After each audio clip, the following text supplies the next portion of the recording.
আসসালামু আলাইকুম সকলকে। আমার নাম আহসান চৌধুরী, আমি প্রাণ আরএফএল-এর চেয়ারম্যান বলছি। আমি আপনাদের এই আজকের এই ঘটনার কথা শুনলাম, আমার জানা ছিল না, বাট আজকে জানতে পারলাম।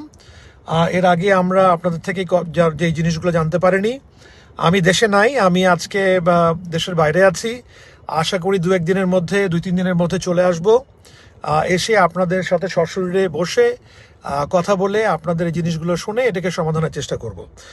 আমি আপনাদেরকে বিনয়ের সাথে অনুরোধ জানাচ্ছি, আশা করি আপনাদের সাথে আমাদের কোনো রকম দূরত্ব, বিগত অনেক বছর সাথে আমরা একসাথে কাজ করছি, বিগত দিনে কোনো দূরত্বের সৃষ্টি হয়নি, আশা করি আগামীতেও সৃষ্টি হবে না। আমরা আপনাদের দাবি দেওয়া শুনে একে অপরের সাথে কথা বলে আমরা সুন্দর সমাধানে আমরা যেতে পারবো।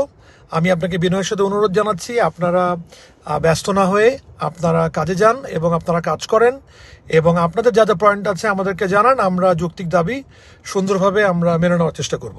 ধন্যবাদ।